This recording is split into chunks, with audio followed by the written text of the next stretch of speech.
What's going on, everybody? Are you out of your orbit?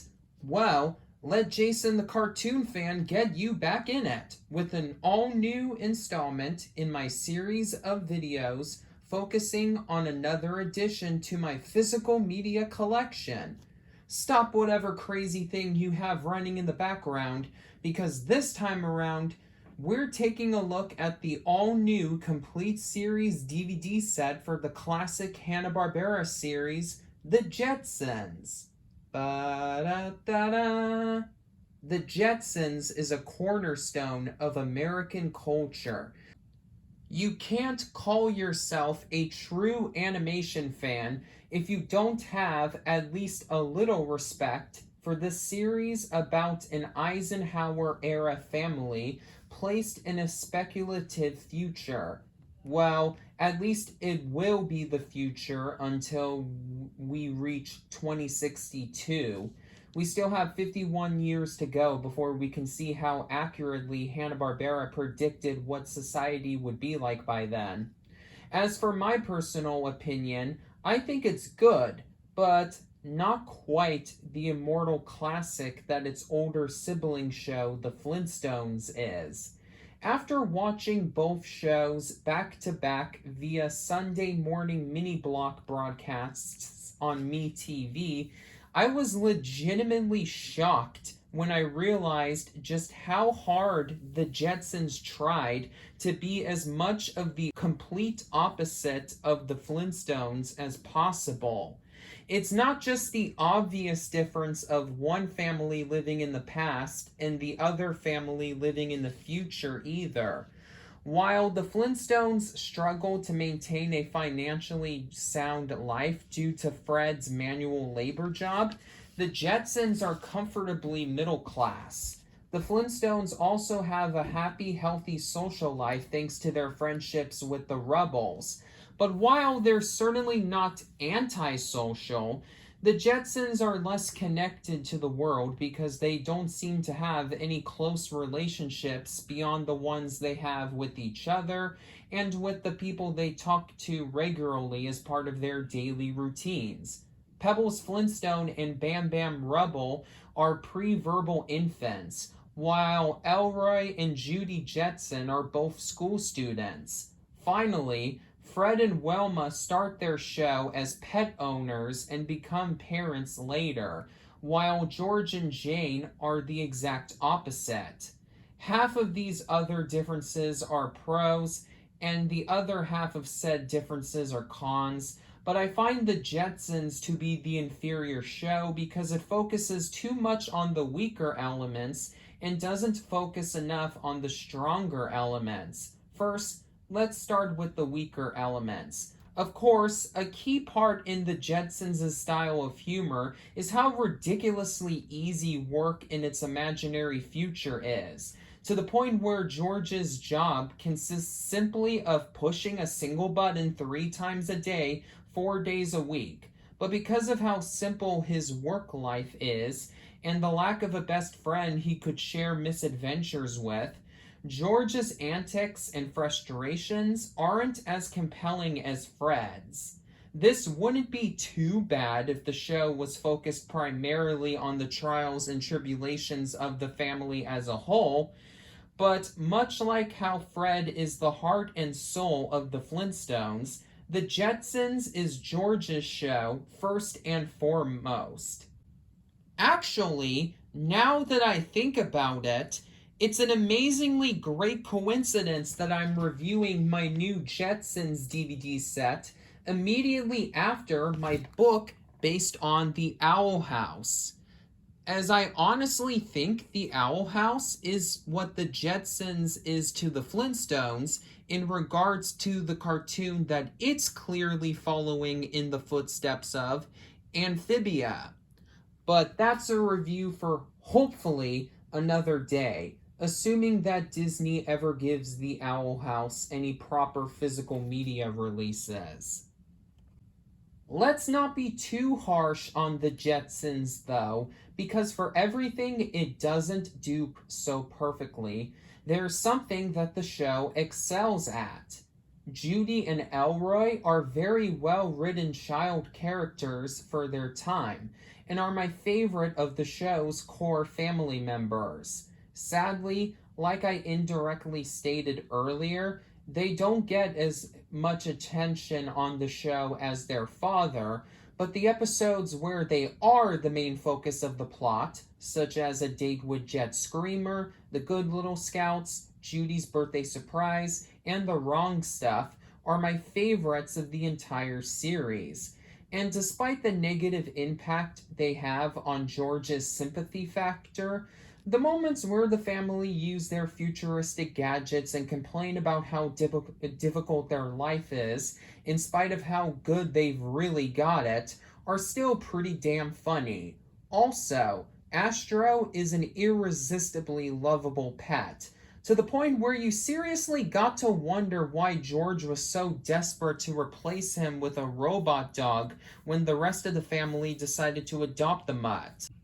However, all the other good aspects of the Jetsons must step aside to make room for the show's highest crowning achievement, Mr. Cosmo Spacely, voiced by the legendary man of 1,000 voices, Mel Blanc. He does for the Jetsons what Willow Park does for the Owl House and what Sid Chang does for the Casagrandes. Keeps an episode engaging even when the other elements in it aren't that strong.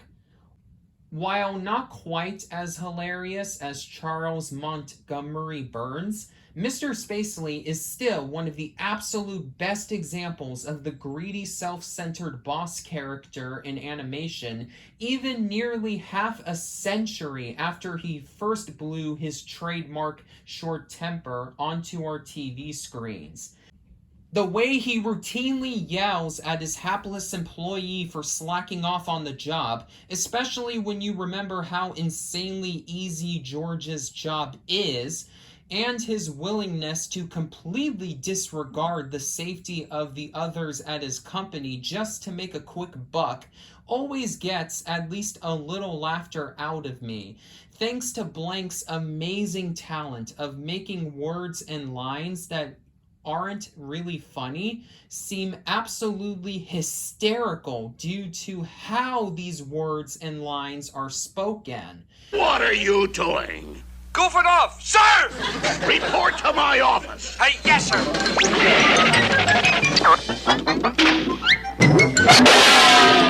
Oh, boy. The boss sure sounded mad. You call, sir? Why? Why do I put up with you? I don't know, sir. It's both amusing and depressing when the antagonist of your show is a much better character than your show's main protagonist. While definitely flawed in some aspects, The Jetsons is still one of Hanna-Barbera's absolute greatest cartoons, no matter which version of the show is the one I'm watching. Yes, I'm finally getting to the obligatory summary of the unusual production history that the show had. The Jetsons originally ran Sunday nights on ABC for only a single season, which ran from 1962 to 63. And in fact, it was actually the network's first program to be broadcast in color, which is fitting, since it's a show about the future, and it was being presented on a type of television that was still considered futuristic at the time. Unfortunately, though, the show wasn't even nearly of a success in the ratings as the Flintstones, which was still doing strong numbers for ABC as it entered its third season of new episodes. So the Jetsons initially bit the dust after just 24 half-hour installments. Many people, including those in charge of editing the Screwed by the Network page on TV Tropes, believe that the reason why the series failed to gain much ground at first was because most Americans in 1962 still had black and white television sets, and therefore weren't able to truly appreciate the show's futuristic art style. Though The Flintstones was also produced in color, it wasn't being broadcast that way on ABC yet, because its world was the exact opposite of the one portrayed on the Jetsons, and therefore didn't need to use the expensive equipment that the network's affiliates had to pay millions of dollars for in order to get just a single half hour of their airtime presented in glorious pathé color.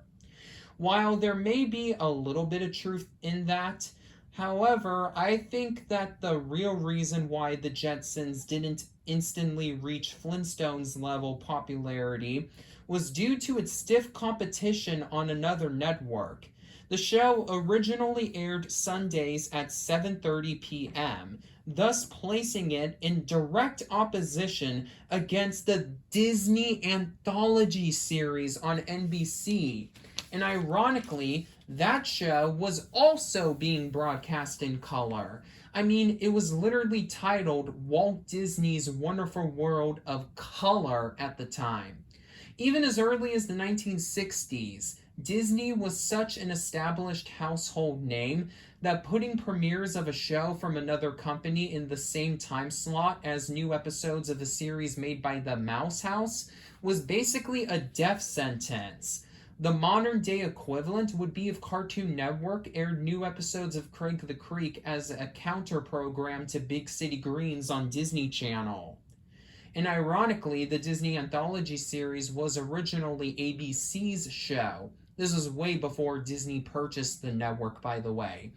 But because the channel was having some difficult times dealing with the people at the Walt Disney Company, they lost the rights and the series moved new episodes over to NBC.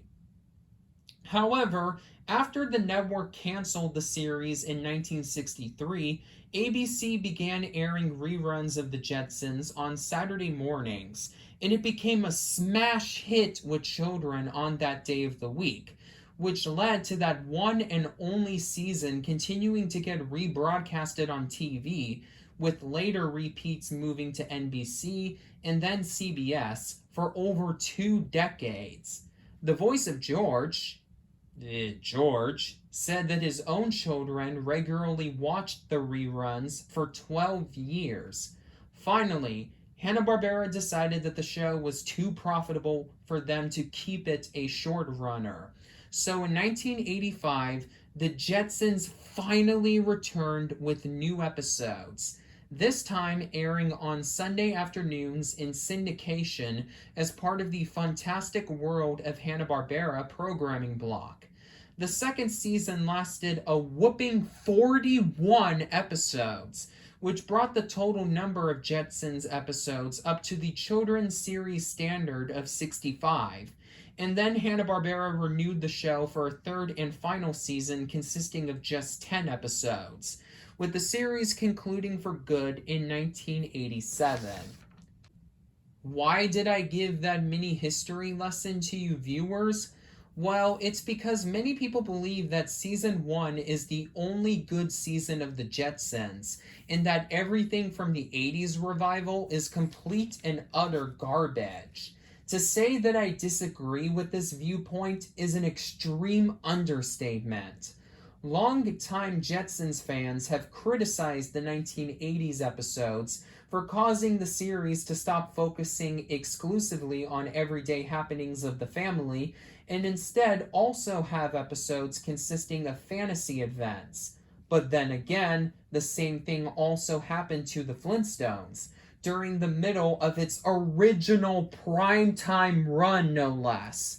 And although there admittingly were a few fans of that other show who didn't care for the new direction it took, most viewers were fine with the shakeup until the introduction of the Great Gazoo. So why can't cartoon lovers do the same with the Jetsons? There were also a few other changes made to the Jetsons for the 1980s revival, but in my opinion, they were all either too small to hurt the show as a whole, or actually things that made the series even better. Season 2 gave the Jetson family a new pet, a spring alien named Orbity, who they probably adopted to replace their neglected cat from the previous season's closing credits. Although his design just screams early 80s, which causes it to clash with the designs of the show's original cast of characters, he doesn't deserve the hate that most Jetsons fans, even those who actually like the revival, give him. He's not as funny of a pointless addition to the cast of a Hanna-Barbera cartoon as Gazoo, but he's certainly way less annoying of one than Scrappy-Doo.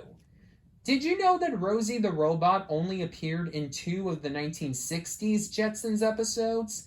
Well, she has a much bigger role in the 80s episodes, to the point where she's now considered a member of the family in spite of her being a machine, thus creating some really heartwarming moments in those newer episodes between Rosie and the others in the Jetson home. Also, while still a housewife, Jane is much more capable of doing things herself in the later episodes, which makes them feel less dated than the 60s ones. But to me, the most notable, and also the best, change to the Jetsons that was made during its 80s episodes was the switch from cells to digital ink and paint. That's right, the Jetsons kept on being a series ahead of its time in terms of how it was being made. From being the first show to be broadcast in color on ABC, to the first American cartoon to abandon cells in favor of doing the ink and paint digitally, over a decade and a half before most other cartoons that started with cells began to do the same. As a result, while it was definitely still limited like most Hanna-Barbera productions, the animation for the Jetsons became cleaner and more expressive as the show went on. However, to me, the Jetsons otherwise remained the exact same show.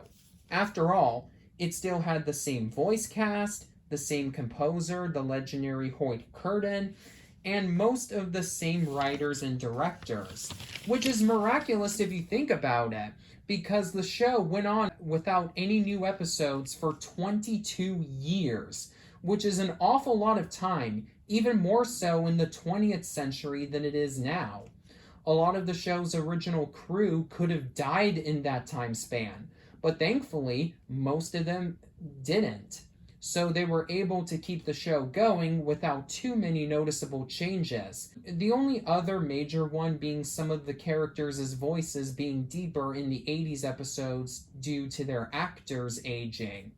I dare you to watch any number of bad SpongeBob, Fairly Odd Parents, Star vs. the Forces of Evil, or Family Guy episodes, and then tell me with a straight face that the 1980s revival of the Jetsons is as bad as those other installments of cartoons that apparently declined in quality. I triple dog dare you!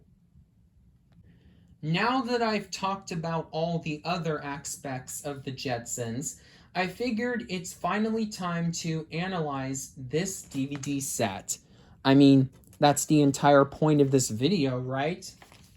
The first season of the Jetsons was originally released on DVD on May 11, 2004, as one of the first 4 titles in the Hanna-Barbera Golden Collection, later renamed the Hanna-Barbera Classic Collection, with the other 3 being the complete first season of sibling show The Flintstones, and the only original seasons of fellow Hanna-Barbera icons Johnny Quest and Scooby-Doo Where Are You?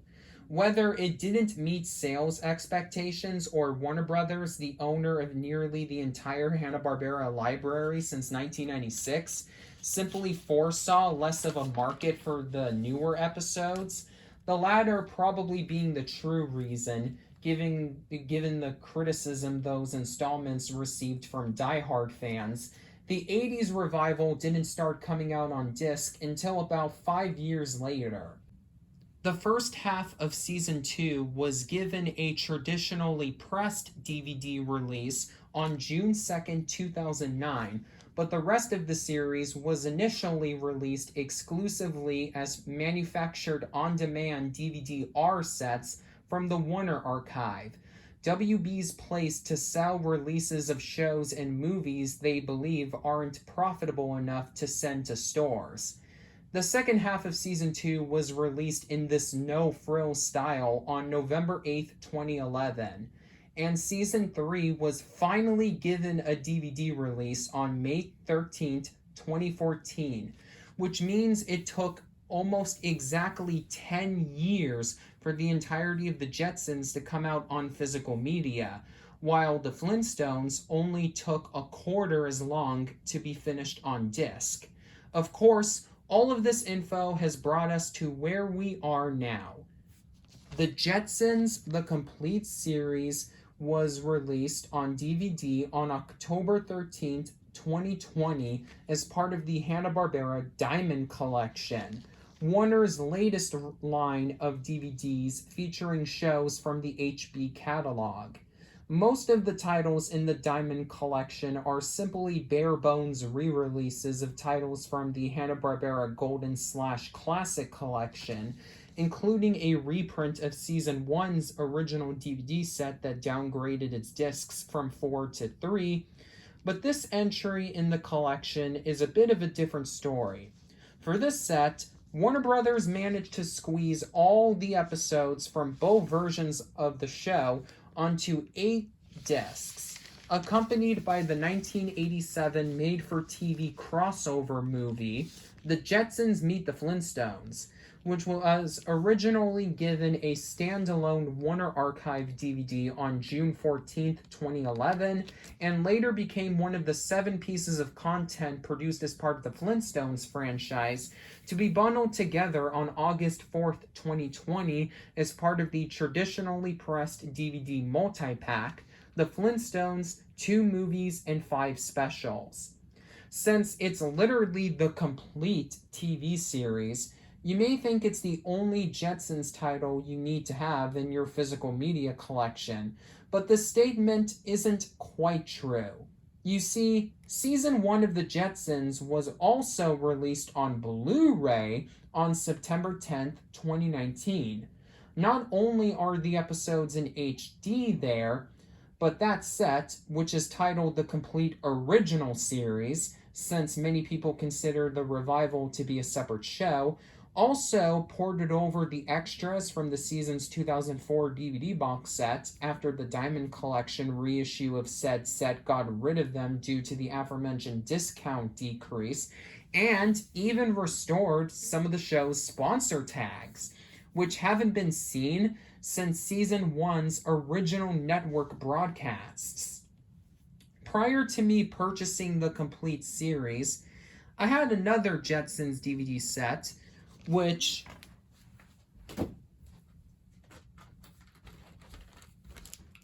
was part of Warner's 4Kid Favorites line.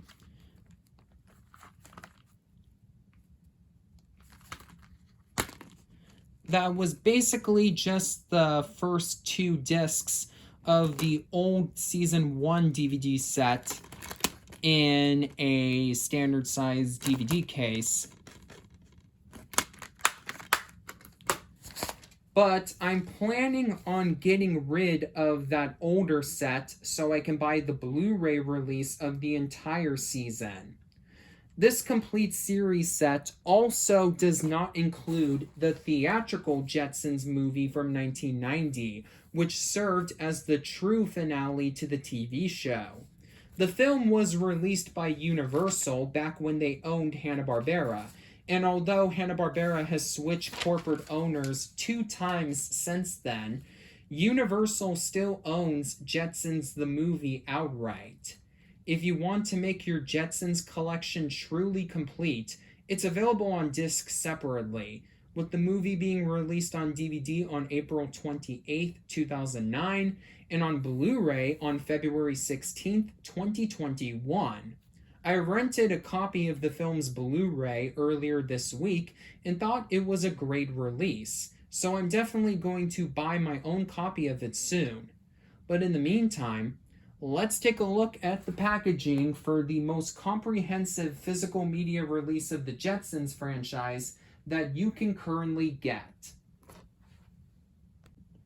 Like most titles in the Hanna-Barbera Diamond Collection, this set comes inside a slipcover, but it isn't embossed or anything like that.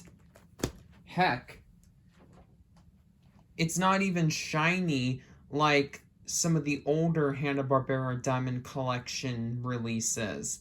Like this complete series set featuring the one and only season of the original Wacky Races.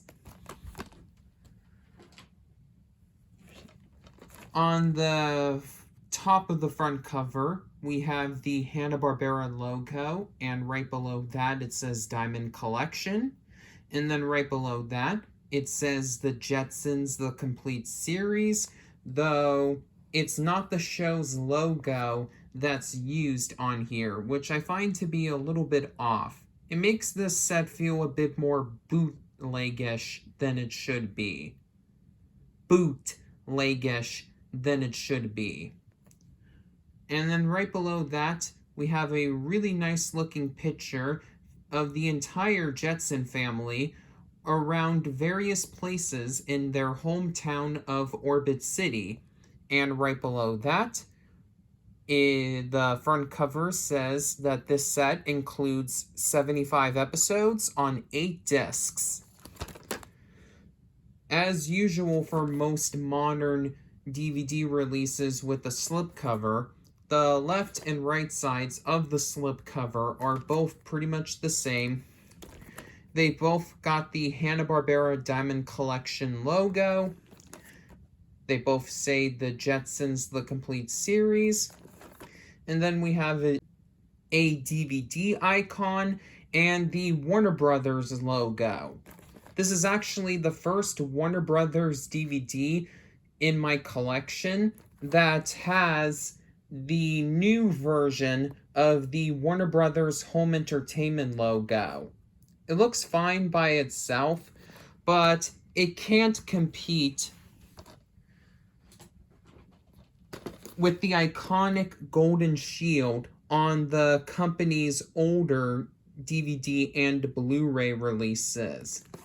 Please, Warner Brothers, don't turn me into an overly simplified logo. Psh! Warner Brothers! Alrighty, so here is the back cover. It has a really nice picture of the entire Jetson family inside their space car, flying around various places in Orbit City. And the description reads, everyone's favorite family of the future. The first family of the 21st century proves that the future ain't what it used to be. Join George Jetson, his boy Elroy, daughter Judy, and Jane, his wife, in the state-of-the-art 75-episode collection. This visionary series featured flat-screen TVs, the internet, 3D printing, holograms, and smartwatches, long before they were a reality. Don't forget Roombas and dog treadmills. Add Rosie the Robot, Astro the Dog, and one of the best theme songs in the history of television, and you have entertainment on an astronomical scale. Plus, you'll get the animated feature The Jetsons Meet the Flintstones as a time-traveling bonus. This beloved family of the future will show you that fun is timeless. So put on your flying suit and let's party like it's 2062. And then right below that, we have a little section of the back cover mentioning that this DVD set does include The Jetsons Meet the Flintstones as a bonus movie. Coming up next, the Flintstones meet the Jetsons. Uh-oh, I smell another cheap cartoon crossover. Bart Simpson, meet Jay Sherman the Critic. Right below that, we see 3 screenshots.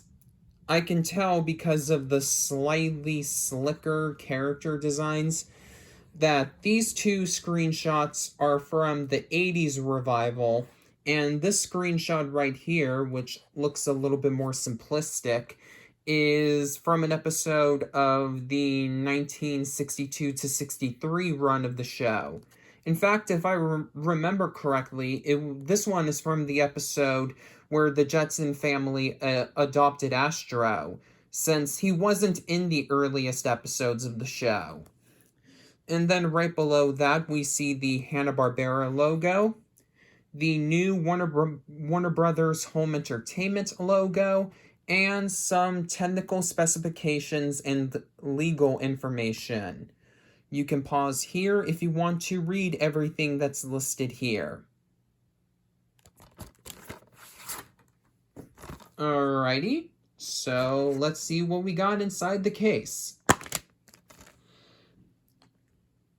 Alright, so we have an episode guide insert. Always a nice inclusion. Jay's Blu-rays actually unboxed this in an earlier video on his channel, and I'm going to correct an error that he made in that video.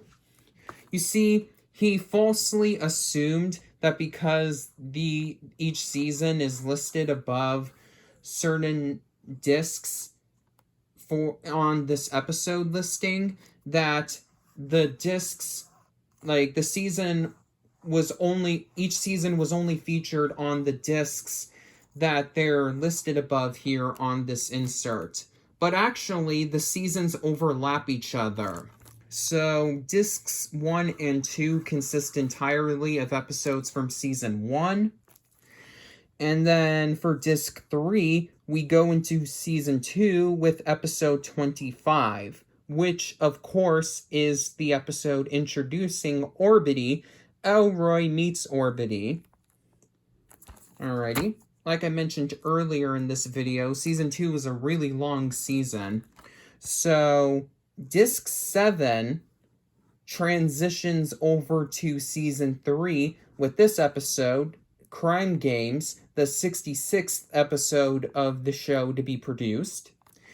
And then the season ends on disc 8, and you can see right over there that it mentions once again that this set includes the Jetsons Meet the Flintstones. So, yeah.